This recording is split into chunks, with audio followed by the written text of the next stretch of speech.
உன்னை வேற கம்பெனிக்கு தானே வேலைக்கு போக சொன்னேன். ஏதோ பிரச்சனையாச்சு, வேற வழி இல்லாம திவ்யா உன்னை இங்க இருக்க சொன்னா. அப்புறம் திடீர்னு அவன் நம்ம கம்பெனிலேயே சேர்ந்துக்க சொன்னா. அப்ப நீ என்ன சொல்லியிருக்கணும்? நான் உங்க கம்பெனிக்கெல்லாம் வரலங்க, வேற கம்பெனியில் ஜாயின் பண்ணிக்கிறேன்னு சொல்லியிருக்கணும்ல. அவ சொன்னா உடனே சரின்னு சொல்லிருவியா? திவ்யாக்கா அவ்வளோ தூரம் சொல்லும்போது நான் எப்படிங்க வேண்டான்னு சொல்ல முடியும்? அவ 1000 சொல்லுவா, அவளுக்கு எதுவும் தெரியாது. ஆனா உனக்கும் எனக்கும் எல்லா உண்மையும் தெரியும்ல. நீ பாட்டுக்கு கிளம்பி போக வேண்டியதானே? திவ்யாக்கா நல்லா படிச்சவங்க, 4 விஷயம் தெரிஞ்சவங்க. அவங்க எந்த யோசனையும் இல்லாம இப்படியெல்லாம் சொல்ல மாட்டாங்க. அதான் அவங்க போக்குல நடக்கட்டும்னு அவங்க சொன்னதுக்கு எல்லாம் சரின்னு சொல்லிட்டேன். சும்மா சும்மா திவ்யா பேரே சொல்லிட்டு இருக்காது. உனக்கு நான் பண்ற ஹெல்ப்புக்கு எனக்கு நீ டார்ச்சர் கொடுக்குறியா? நம்ம பத்தின விஷயம் திவ்யாவுக்கு தெரிஞ்சா என்ன ஆகும் தெரியுமா உனக்கு? பூஜை முடியறதுக்கு இன்னும் கொஞ்ச நாள் தாங்க இருக்கு. அதுக்கு பிறகு நான் தான் போயிருவேன்னு சொல்லியிருக்கேனே. உங்க உயிருக்கு ஆபத்து இருக்குன்னு சொல்லும்போது அந்த பரிகார பூஜையை முடிக்காம எப்படிங்க நான் போறது? சும்மா நடிக்காத. தம்பி, என்னப்பா புதுசா கல்யாணம் பண்ணவங்களா?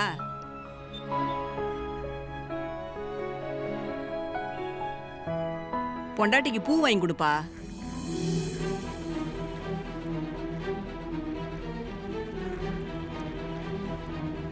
மா, நானே 1000 பிரச்சனையில இருக்கேன், நீங்க வேற. யாருக்கு தான்ப்பா பிரச்சனை இல்ல? அதுக்காக புது பொண்டாட்டிக்கு பூ வாங்கி கொடுக்காமலா இருப்ப? ஏமா, நீயும் பார்த்துக்கிட்டே இருக்க. புருஷங்கிட்ட அது வேணும் இது வேணும்னு கேட்டு வாங்கிக்கோமா. இப்போ பூ வாங்கி தர சொல்லுமா.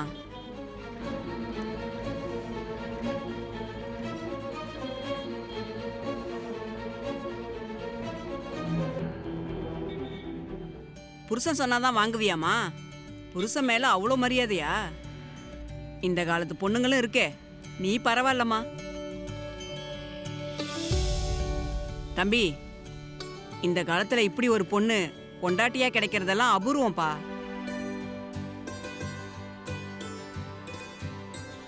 பாரு, உன் முகத்தையே பார்த்துக்கிட்டு இருக்கு.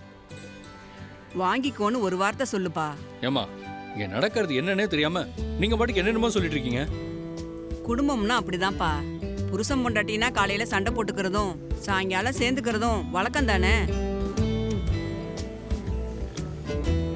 நீ பூ வாங்கி கொடுப்பா, உடனே எல்லா பிரச்சனையும் காணாம போயிடும் பாரு. அதெல்லாம் தம்பி ஒன்னும் சொல்லாது, வாங்கிக்கோமா.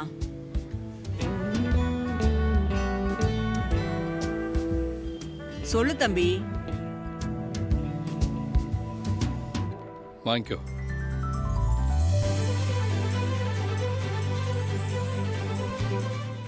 இன்னைக்கு எந்த நேரத்துல எந்திரிச்சோமோ நேரமே சரியில்லை.